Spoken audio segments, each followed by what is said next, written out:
Antarctica, the forbidden continent. There is a place on Earth where humanity arrived last. Not because it couldn't be found, because nothing that arrived there could survive long enough to matter. Antarctica. 14 million square kilometers of ice, wind, and absolute silence. The coldest place on the planet, minus 89 degrees Celsius, recorded at the Soviet Vostok station in 1983. A temperature so extreme that exposed skin freezes in under 30 seconds, that metal becomes brittle, that the air itself seems to solidify around you. A continent larger than Europe, sitting at the bottom of the world, buried under ice sheets averaging 2 kilometers thick, some reaching 4 kilometers deep. Below that ice, something is waiting. The first confirmed sighting of Antarctica happened in 1820. 3 expeditions, Russian, British, American, all claim the discovery within months of each other, history unable to decide who arrived first because the place itself seemed designed to prevent arrival. The ships that approached it described walls of ice rising from the sea like the edge of the world, which is exactly what the sailors believed they were seeing.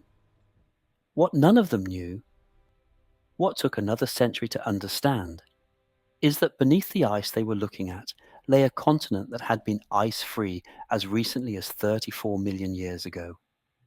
A continent with mountains, valleys, rivers, lakes. A continent that existed in a temperate climate when the rest of the Earth was still being shaped by forces that would eventually produce human civilization. The Gamburtsev mountain range sits at the center of East Antarctica. Peaks rising 3,000 meters above sea level, comparable to the Alps, entirely buried under kilometers of ice. They have never been seen by human eyes.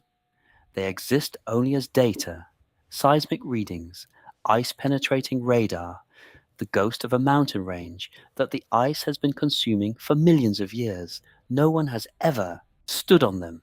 No one may ever stand on them.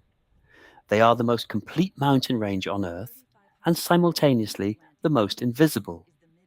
In 1929, Admiral Richard Byrd flew over Antarctica in a Ford Trimotor aircraft, becoming the first human being to see the continent from above. What he described in his journals was not wilderness, it was geography.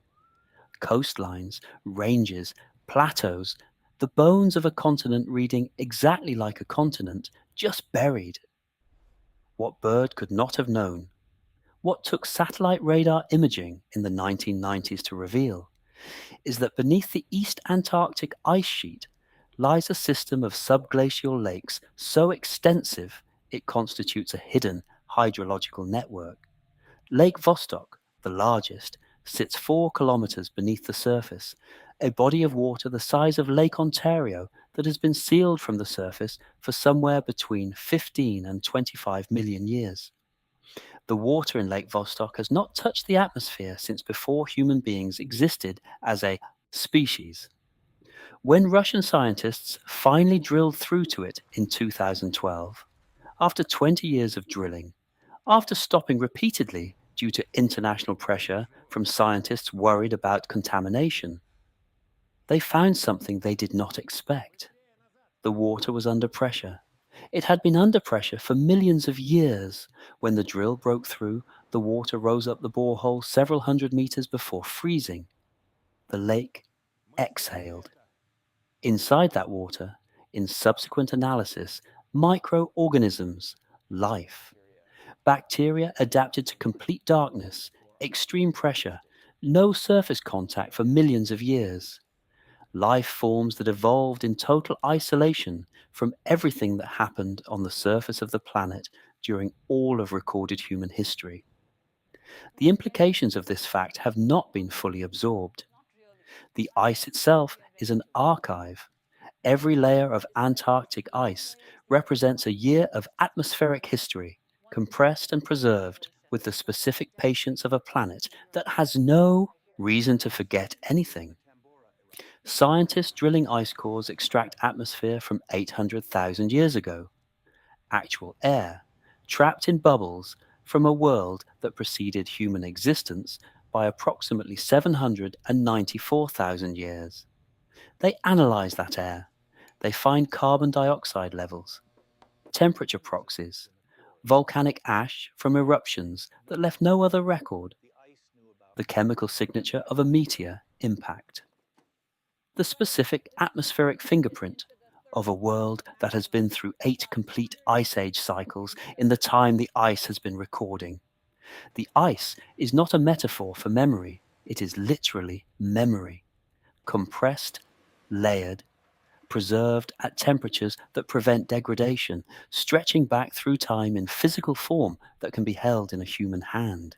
A scientist holding an ice core from 400,000 years ago is holding atmosphere that no living thing has breathed since before Homo sapiens existed. In 1958, 12 nations signed the Antarctic Treaty. No territorial claims, no military activity, scientific research only. The continent designated as a global commons, belonging to no one, accessible to everyone with the resources to get there. What is unusual about the Antarctic Treaty is not what it contains, it is what it has prevented. Antarctica contains the largest known coal deposits on Earth, evidence of the ancient forests that covered it before the ice came. It contains iron ore, chromium, copper, gold. It contains fresh water equivalent to 60% of the planet's entire surface freshwater supply. In any other location on Earth, these resources would have been extracted, fought over, divided and consumed within decades of discovery. They have not been touched. Whether this represents humanity's highest achievement in international cooperation or the specific pragmatism of nations that understand the extraction costs exceed the resource value, or something else entirely, depends on who is asking and why. The treaty is reviewed every 50 years. The next review is coming. The geography beneath the ice contains a mystery that geologists have not fully resolved. Piri Reis, a Turkish admiral who in 1513 drew a map of the world that includes a southern continent depicted with geographical features, bays, inlets, mountain ranges that correspond with reasonable accuracy to the actual subglacial topography of Antarctica, features that were buried under ice when the map was drawn, features that were not known to European cartography in 1513, features that required satellite ice-penetrating radar in the 20th century to reveal. How Piri Reis knew what was under the ice is a question that mainstream cartographic history answers with source maps, compilation errors, and coincidence. It is an answer that satisfies some people completely and others not at all. The map exists. The features exist. The correspondence exists. The explanation for the correspondence remains, depending on your framework, either completely resolved or completely open. The light at the end of Antarctic summer is the most complete light on Earth.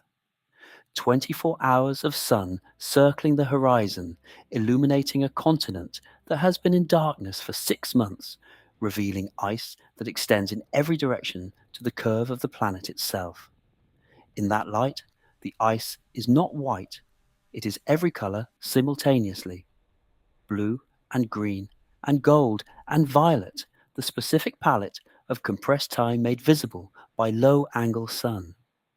Beneath it, the mountains no one has seen, the lakes no one has touched, the ice cores holding 800,000 years of atmospheric memory, the microorganisms evolving in complete isolation for millions of years in sealed water 4 kilometers below the surface. The continent does not yield its history easily. It has been keeping it for a very long time. It is not finished keeping it yet.